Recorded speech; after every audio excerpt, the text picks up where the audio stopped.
नमस्कार दोस्तों, UP triple SC से जूनियर असिस्टेंट 5512 भर्ती के संबंध में यहाँ बात करेंगे। शॉर्ट लिस्टिंग नोटिस, बड़ी खबर, 45 गुना को मुख्य परीक्षा में मौका, एग्ज़ाम में अभी 4 महीने का टाइम। तो जूनियर असिस्टेंट 5512 भर्ती में जिन भी अभ्यर्थियों ने आवेदन किया हुआ है उन लोगों का सबसे बड़ा सवाल यहाँ पर यही है कि पीईटी कट ऑफ कितनी जाएगी। जैसा कि पेट 2022 से ये जो आपका विज्ञापन है वो जारी हुआ है और आप सभी को इंतज़ार है शॉर्ट लिस्टिंग नोटिस का। आयोग की तरफ से शॉर्ट लिस्टिंग नोटिस कब तक जारी होगी। तो आप सभी को बता दें कि अभी की जो लेटेस्ट अपडेट है उसके आधार पर मार्च महीने में आप लोगों की शॉर्ट लिस्टिंग नोटिस जारी होने की उम्मीद है। लेकिन अगर किसी कारणवश पहले नहीं, जैसा कि मिड मार्च तक चुनाव की आचार संहिता भी लगने की संभावना है, तो अगर मिड मार्च तक नहीं ये नोटिस जारी हो पाती है और आचार संहिता लग जाता है तो फिर आप बाद में मानिए कि बाद में ये आपका जो शॉर्ट लिस्टिंग की नोटिस है आपको बाद में देखने को मिलेगी। या फिर अगर मिड मार्च तक चुनाव की आचार संहिता नहीं लगती है तो मार्च लास्ट तक आप मान के चलिए कि आपको शॉर्ट लिस्टिंग की नोटिस देखने को मिल जाएगी, जिसमें कि बिल्कुल आप श्योर हो जाएंगे कि किस अभ्यर्थी को मुख्य परीक्षा में बैठने का मौका मिलेगा, यानी कि आपकी पीईटी की कट ऑफ कितनी जाएगी। तो आप सभी को बता दें, जैसा कि जो भी नोटिफिकेशन आपका आयोग की तरफ से जारी होता है उसमें 15 गुना करके आपने देखा होगा कि ऐसा कहा जाता है 15 गुना अभ्यर्थियों को जो है शॉर्ट लिस्ट किया जाएगा। लेकिन फिर आप देखेंगे 30 गुना अभ्यर्थियों को भी बुलाया जाता है और 30 गुना, कहीं कहीं आप देखेंगे 45 गुना। वीपीओ भर्ती में वीपीओ का जो आपका विज्ञापन यूपी ट्रिपल एससी से आया था उसमें 45 गुना अभ्यर्थियों को बुलाया गया था। तो यदि आपके इस जूनियर असिस्टेंट 5512 वैकेंसी में 45 गुना अभ्यर्थियों को बुलाया जाता है तो लगभग आप मान के चलिए सभी को मौका मिल सकता है। सभी को मौका मतलब ये है कि यहाँ पर टोटल जो आवेदन करने वाले अभ्यर्थी हैं उनकी संख्या कितनी है आप सभी को मालूम होगा। टोटल यहाँ पर लगभग जो है यहाँ पर आप लोगों में 2.47, ठीक है, 2,47,000 टोटल जो है आवेदन हुए हैं। 2,47,000 इतने टोटल आवेदन हुए हैं। तो आप लगभग मान के चलिए, पूरा तो नहीं कहेंगे लेकिन हाँ बहुत ही लो कटाव, एकदम मिनिमम, जिसका आप अनुमान नहीं लगा सकते हैं, बिल्कुल मिनिमम कटाव जाएगी अगर यहाँ पर 45 गुना बुला ली जाता है तो। और संभावना भी है कि 45 गुना अभ्यर्थियों को बुलाया जा सकता है।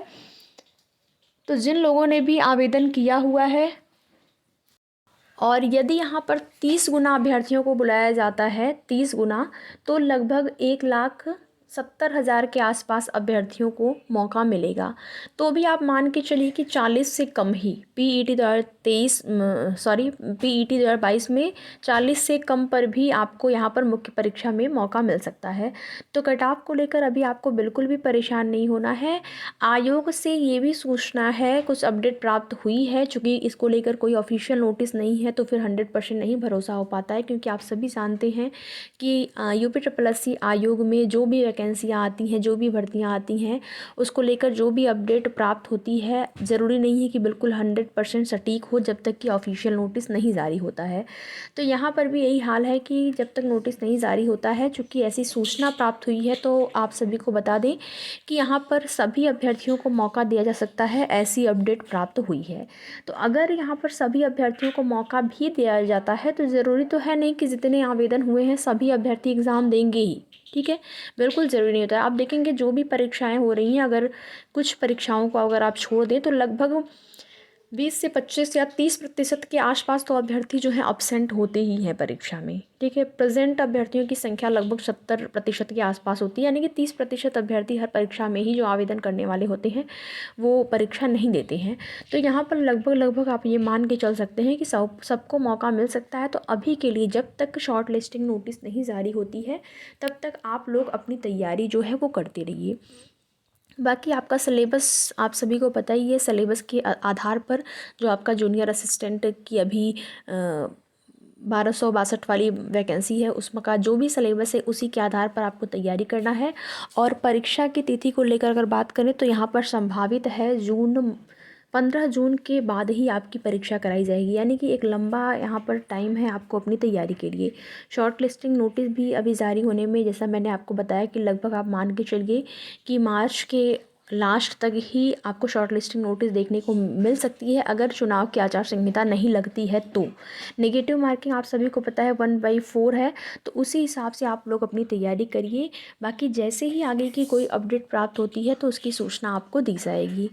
तो आप मान के चलिए कि अब आपकी परीक्षा जो है वो मई बाद ही होगी। तो अगर बिल्कुल भी आपको 1 भी परसेंटेज चांस लग रहा है, उम्मीद लग रही है कि आपको मौका मिलेगा मुख्य परीक्षा में, तो आप सभी तैयारी करें।